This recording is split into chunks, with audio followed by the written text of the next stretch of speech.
My name is Jonas and I welcome you to this video where we will look at best practices for implementing the safety system in EEROS using a Blender as an example. Before we start the actual programming, we should sketch the safety system on a paper.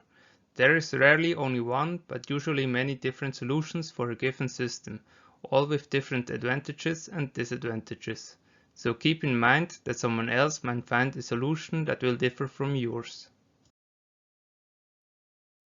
First, we should consider what safety levels are needed to describe all the transient and steady states of the robot. Let's imagine that our Blender has a simple switch to turn it on and off. Therefore, one possible solution would be a safety system with 2 transient and 2 steady states, which we can encode in the 4 safety levels of System Off, Switching On, and System On. The SL in front of the name stands for safety level. Next, we should define all the safety events needed to describe all possible transitions between states.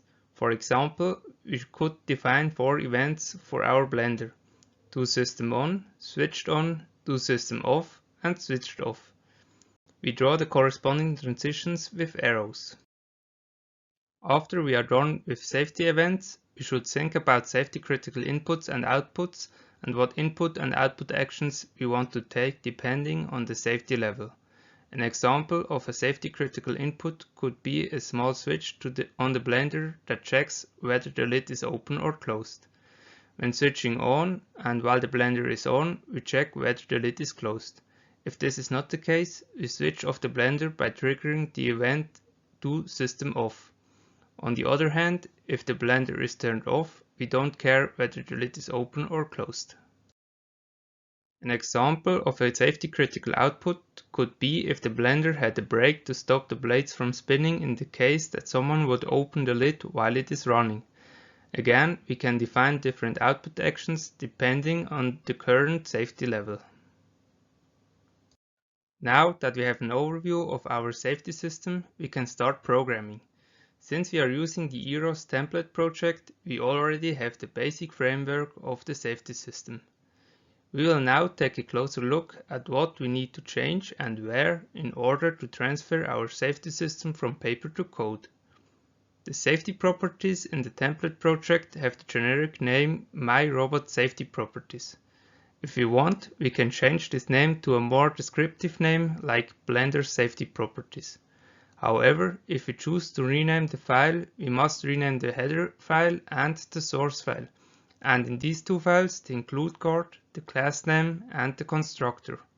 We also need to change the name under which we include the header file in main.cpp and in mainSequence.hpp. Next, we start with the header file. In it, we define all the safety levels and events outlined before, as well as the critical inputs and outputs. Note that we can only use inputs and outputs that are defined in the hardware abstraction layer.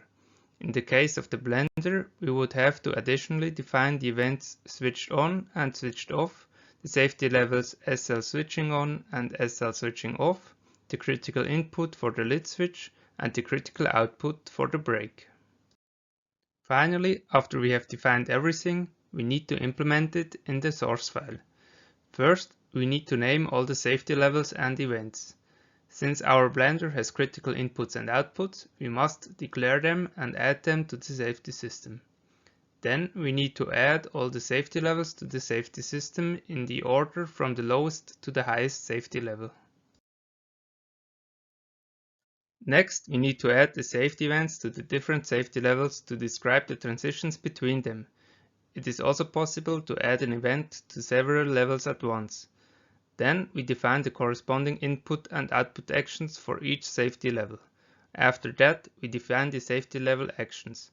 For example, we can trigger a safety event after a certain time. Subsequently, we define the entry level, which is usually the lowest safety level. And finally, we define the exit function that will be called when we terminate the program, ensuring that our robot stops safely. Thank you for following me through this implementation guideline, and I will see you in the next one.